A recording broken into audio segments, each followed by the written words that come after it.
ambas regulares ordenadas con el interrogado. ¿Qué encontramos aquí también en esta zona molecular? Las dendritas de la célula de Purkinje, fibras trepadoras que conducen impulsos excitatorios, fibras paralelas que conducen también impulsos excitatorios y prolongaciones de las células estrelladas de la capa molecular. La capa de Purkinje que contiene, además de las células de Purkinje, axones de las células ancestras que van a alcanzar el cuerpo de las células de Purkinje y axones de las células de Purkinje que se dirigen hacia el centro medular y alcanzan los núcleos cerebelosos de inclinación inhibitorios. Y la capa granulosa que hay, donde en la capa granulosa termina las fibras mucosas y las fibras trepadoras de las axones de Purkinje atraviesan esta capa. También vamos a encontrar células de la granulosa y células de tipo Golgi de tipo 2, o sea, células de axón corto. Entonces, vamos a apreciar aquí fibras musgosas, glomérulos, células de Golgi, es decir, de axón corto, fibras de células de Purkinje y las fibras trepadoras.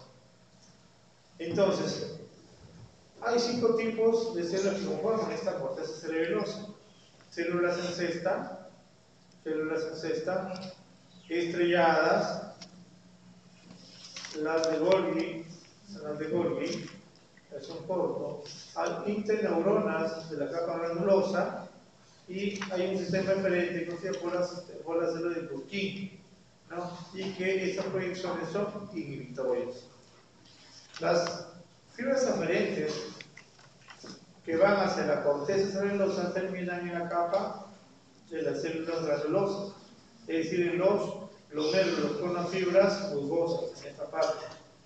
Mientras que la capa molecular, las dendritas de las células de Purkinje se comportan como fibras trepadoras. Entonces, las fibras de la corteza cerebelosa son aferentes y referentes. Las fibras de la corteza cerebelosa aferentes son las fibras musgosas y estas provienen de varios núcleos, de la protuberancia, de los núcleos vestibulares, del techo mesencefálico y de la médula espinal. Otras fibras aferentes son las trepadoras, que provienen de la vía vulvar, recibiendo aferencias de la médula espinal, bulbo raquídeo y la protuberancia, y también de la corteza cerebral, mientras que las eferentes tienden a ser esencialmente axones inhibidores de la célula de Purkinje y que alcanzan los núcleos cerebrosos en la profundidad del cerebelo, los mismos que alcanzan núcleos vestibulares, el núcleo rojo y también el núcleo ventral del tálamo y la corteza cerebral motora. Entonces, este es un diagrama de la celularidad de la corteza cerebelosa y vemos que desde la capa granulosa está arriba la sustancia gris y por debajo la sustancia blanca. Hay neuronas y vemos conexión entre la fibra de la corteza cerebelosa que van a dar sinapsis excitatorias o sinapsis inhibitorias. El glutamato, que es un neurotransmisor excitador, actúa en diferentes receptores y hay un neurotransmisor que dice GABA. Entonces, cuando hay un estímulo, se libera el glutamato y cuando se inhibe el estímulo, se libera el GABA que inhibe ese estímulo. Entonces, las fibras trepadoras y las musgosas son las que van a estimular tanto los núcleos cerebrosos como a la corteza del cerebelo en esta zona. Y las fibras paralelas van a estimular a las fibras de Purkinje. Y las trepadoras también tienen efecto estimulador sobre las fibras de Purkinje. Las células estrelladas o en cesta y las células de Golgi tienen un efecto inhibitorio sobre las fibras musgosas y las células granulosas. Y todas estas, las células de Purkinje van a inhibir a los núcleos, o sea, cuando se envía un estímulo excitador, esta célula inhibe a los núcleos cerebelosos. Bien, Como parte del sistema nervioso central tenemos a la médula espinal. Como les dije, a este nivel la sustancia gris pasa a formar la parte interna en forma de H y está siendo revestida por la sustancia blanca. La sustancia gris contiene ¿qué? Cuerpos neuronales, especialmente de neuronas motoras y sensitivas, y por fuera de la sustancia blanca está conformada por fibras de tipo cilíndricas. Neuronas, cuerpos neuronales motores en la grasa ventral y cuerpos neuronales sensitivos en el asta dorsal. El canal central del epidídimo hemos visto, y todo el sistema nervioso está revestido por sus meninges. La dura madre, vale decir, pía madre. La pía madre en contacto, pero no adherida al sistema nervioso o al tejido nervioso. Entonces, hasta ahí parte del sistema nervioso central. El sistema nervioso periférico está conformado por ¿quién? Por los nervios periféricos y cuerpos celulares de las neuronas que están fuera del sistema nervioso. Y estos cuerpos neuronales fuera del sistema nervioso forman lo que se conocen los ganglios. Entonces, hay dos clasificaciones del sistema nervioso periférico. Una clasificación anatómica y una funcional. La anatómica nos dice que hay nervios craneales y subganglios y nervios centinales y subganglios. Mientras que la funcional nos dice que el sistema nervioso periférico tiene un componente sensorial y un componente motor, componente aferente y componente eferente. El componente motor eferente tiene dos componentes: un sistema somático motor o motor somático que dirige los impulsos del sistema nervioso directamente hacia los músculos esqueléticos, y un sistema nervioso autónomo, donde los impulsos del sistema nervioso viajan a través de una neurona, de una primera neurona o una segunda neurona hacia un ganglio, y de ahí el impulso es músculo liso, cardíaco y glándulas secretoras. Y este sistema nervioso autónomo tiene un sistema nervioso parasimpático y un simpático. Bien. El sistema nervioso está formado por nervios y por ganglios. Los nervios es un conjunto de axones, ¿no?, que están revestidos de tejido conectivo, y estos axones pueden estar mielinizados o no. Mientras que los ganglios vienen a ser acúmulos de cuerpos neuronales, específicamente el cuerpo o neurona de tipo unipolar o célulo unipolar, y pueden ser ganglios sensitivos o pueden ser ganglios autónomos, siendo del tipo simpático o parasimpático. Los nervios son estructuras tubulares, ¿no? Como saben, que están conformados por un axón revestido o no de mielina, que se conoce como fibra nerviosa, ¿no? Nervios amielinizados y nervios mielinizados. Recuerden que los amielinizados están cubiertos o revestidos por células de Schwann, pero no tienen sus envolturas de mielina. Otra cosa, que las células de Schwann pueden envolver a varios axones, pero no los mielinizan. ¿Sí? Entonces, el conjunto de nervios amielínicos o mielínicos forma ¿qué? Fascículos, ¿no? Y el conjunto de fascículos forma un nervio.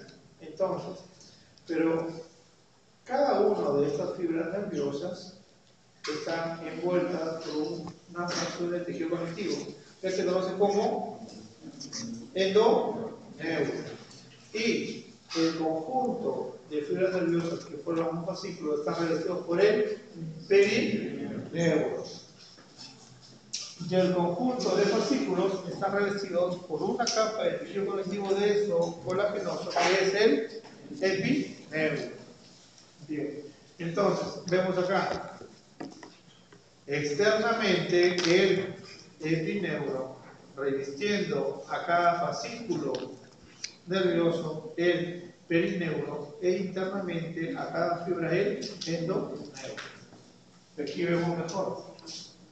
Este tejido mucho más grueso es el el epineuro, y este más delgado que está diciendo a todo este fascículo, este grupo de fibras nerviosas es el perineuro, internamente el endoneuro. Entonces lo que les decía, las fibras amiolínicas están envueltas por segmentos del plasmalema de una célula de Schwann. No están desnudas, están cubiertas, pero no tienen sus envolturas de mielina. Mientras que las fibras nerviosas mielínicas tienen muchas capas ¿de qué? Del plasmalema de este oligodendrocito, que lo envuelve para conformar las múltiples capas de mielina de estos nervios. Y que el espacio que hay entre ellos, como vimos, es lo que se conoce como, este es el mesaxón externo, y el espacio interno es este que va a quedar al fondo, es el mesaxón interno. Estas envolturas de mielina que son producidas por las células de Schwann se conocen como segmentos internodales, ¿no? Cada segmento internodal está separado de uno del otro por un espacio que se conoce como el nodo de Ranvier, que este nodo facilita la transmisión de tipo o la evolución de impulso de tipo saltatoria, ¿no? Que es característica de las fibras mielínicas. Entonces, vemos acá una fibra nerviosa o un nervio. Lo que vemos, los núcleos de Schwann. ¿Y esto qué significa? Que hay múltiples células de Schwann que no tengo viendo a un axón.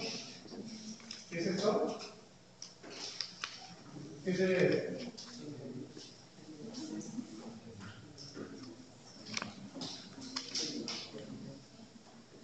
¿Qué sería eso? ¿Qué tipo de envoltura? Epineuro, perineuro, endoneuro. ¿Ah? ¿Por qué epineuro? Porque recubre toda la fibra, o sea, todo el conjunto de fibra. Porque todo esto es un fascículo. Y cada uno de esos es un nervio.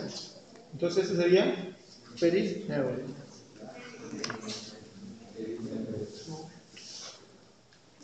Los nervios que se colorean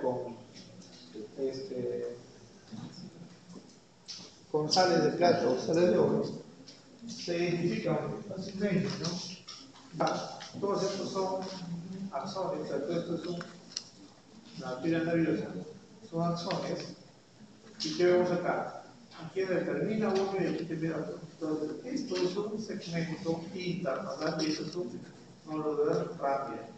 Y también aquí vemos que dependiendo del número de vueltas de este plasmalema de la célula de Schwann, vamos a ver células muy mielinizadas, medianamente mielinizadas o con poca capa de mielina.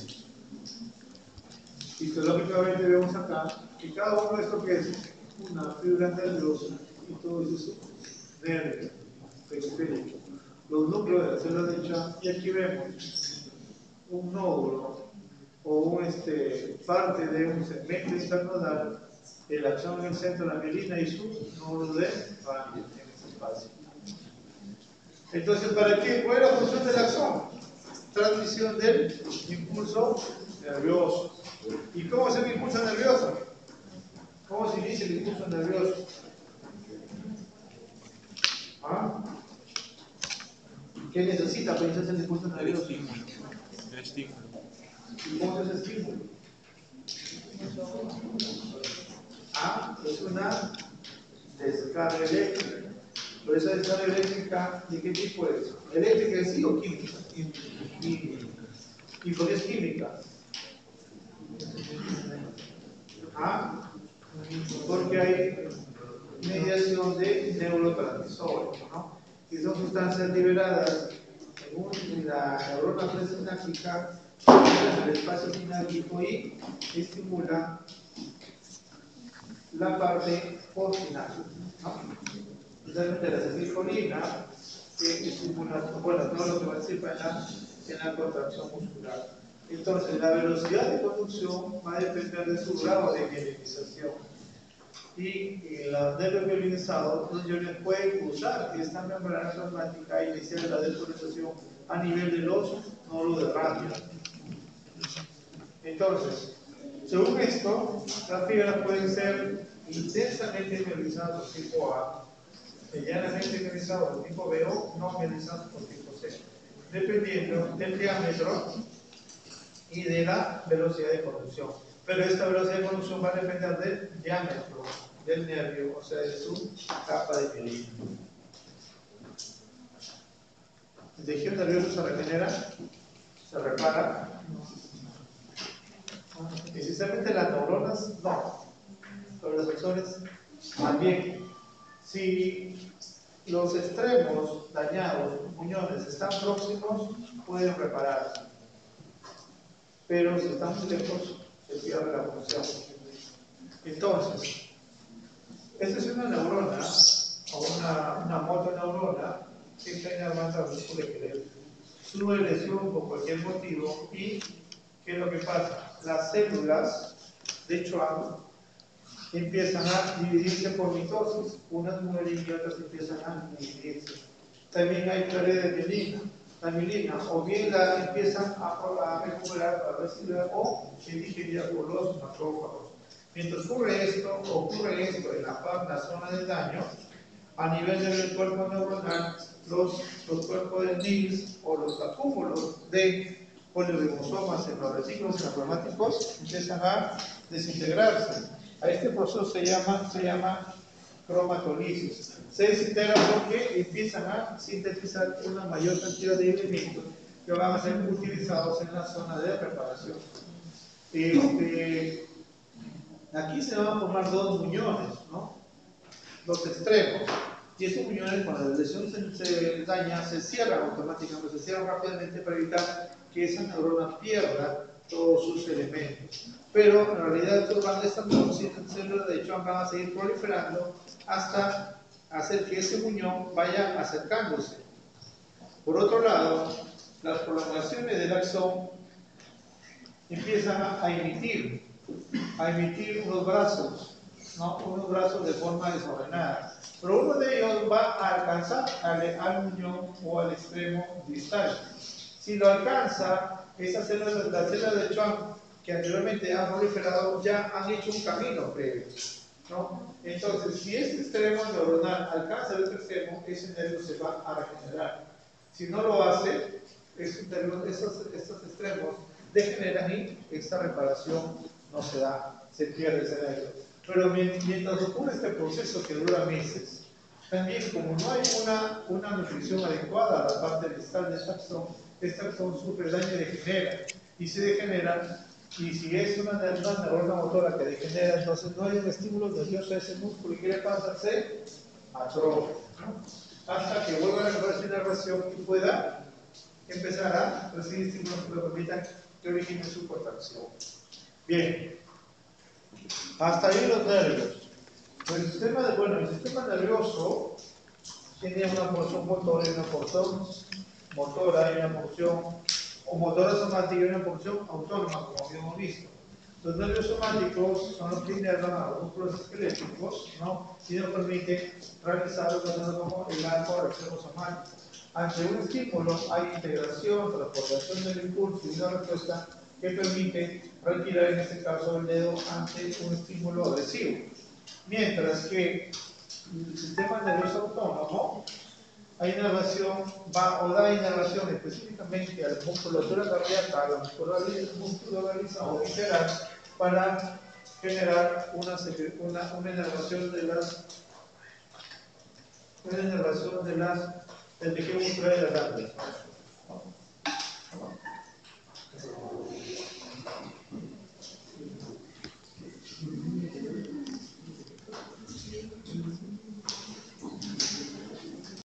Neuronas que se conocen como las neuronas, que normalmente están en los ganglios del sistema nervioso central y en los ganglios del sistema nervioso periférico, y mayormente van a inervar a la musculatura, a las estructuras viscerales.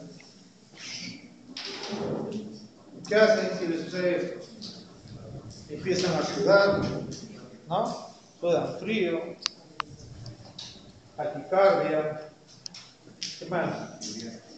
Ideal, o si no, salen corriendo, si pueden salir, salen corriendo, ¿no? Entonces, ¿esto gracias a qué? ¿Esto gracias a qué? Al sistema autónomo simpático. ¿Qué hace? Dilatación de pupilas, inhibe, ¿no? Se le seca la boca, relaja los bronquios, aumenta la presión cardíaca, inhibe la digestión. El hígado libera glucosa, ¿no? Porque esas cosas que más energía por la cantidad. Y hay una gran estimulación para liberación de adrenalina y noradrenalina. Entonces, el sistema simpático, ¿qué hace? Te prepara para la huida o la alerta, ¿no? Ante cualquier factor agresivo o cualquier factor que estimule esa sensación. Mientras que si hay un sistema estimulante, hay un inhibitorio, ¿no? Este sistema inhibitorio, ¿qué hace? Es tranquilo, relajado, durmiendo después de tu examen parcial de histología, ¿no? Ya estás con la presión, estás durmiendo, hay salivación, disminuye la frecuencia cardíaca, hay mejor digestión, etc. Entonces, este sistema antagónico es el que permite homeostasis en el cuerpo. El sistema nervioso simpático, entonces, prepara el cuerpo para que incremente todas las funciones vitales, mientras que el parasimpático es el opuesto, el antagónico, ¿no? Entonces, estos sistemas interactúan para mantener la homeostasis en el cuerpo humano. Bien, ¿y cómo funciona? Primero que existen cuerpos neuronales en el sistema nervioso central, que son los ganglios o núcleos, que contienen cuerpos neuronales en sí. Y estos cuerpos neuronales emiten ¿qué? Fibras preganglionales que son axones mielinizados hacia otra estructura que es un ganglio autónomo, o sea, fuera del sistema nervioso, donde ya se encuentra la segunda neurona o neurona postganglionar. Esta neurona postganglionar emite axones amielinizados o ganglionares y se van hacia un órgano efector. Y por lo tanto, hacia un órgano efector. ¿Y por qué amielinizadas y no mielinizadas?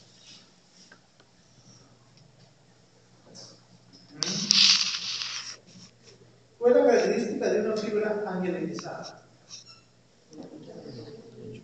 ¿Ah? No te escucho. Es más lento, la evolución más lenta.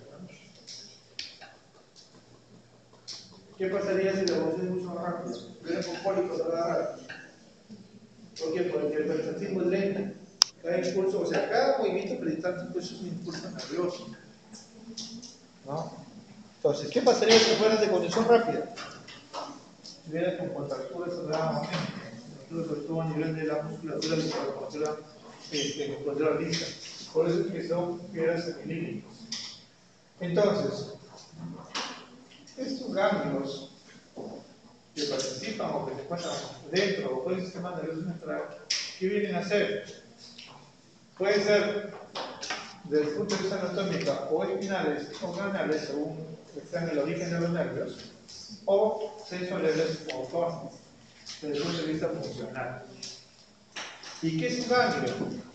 Son acúmulos de cuerpos neuronales y además de cuerpos neuronales contiene células de sostén, neuroglia, células satélites, axones y un tejido de sostén.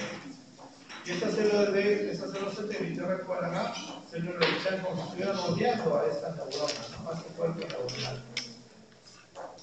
Los ganglios pueden ser los ganglios sensoriales, son aquellos ganglios que están vinculados con los nervios craneales, o sea, son las raíces de estos nervios craneales. ¿De quiénes? Del 5, del 7, del 9 y el 10, y cada uno con su respectivo nervio procedente de la médula espinal.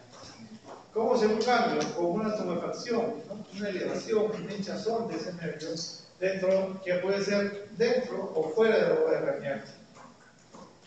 Los ganglios sensoriales se ven de los nervios raquídeos, o sea, de lo que salen de la la médula espinal, la médula raquídea, se conocen como ganglios de la raíz dorsal. Y estos ganglios sensoriales alojan cuerpos neuronales de tipo unipolar. ¿Se acuerdan de la unipolar? Donde solamente se ve el cuerpo y ese cuerpo sale ¿qué? Un extremo y de esta prolongación sale una dendrita y una región ¿no? Entonces, ¿y cómo se ve? Así, ¿no? Como vimos en la gráfica. Los ganglios autónomos que tienen ese tipo de células ganglionales son de naturaleza motora, por lo tanto causan contracción del músculo liso y constituyen glándulas autónomas intramolares. Intramolares, ¿por qué? Porque se encuentran dentro de la pared de los órganos. En este caso, el Auerbach, que está entre las capas musculares, también en el corazón, el intestino, la vejiga, y no tienen una envoltura, están ahí entre, no tienen una envoltura que los elimina. Y como dije, estos los autónomos contienen neuronas multipolares. Tanto el sistema nervioso central como el periférico y los nervios están revestidos por tejido conectivo. A nivel del tejido de los nervios quedan el epineuro, perineuro y el endoneuro. Los niveles de estructuras mucho mayores, como el cerebro y la médula espinal, están cubiertos por meninges, ¿no? Que son la dura madre, el aracnoide y la pía madre.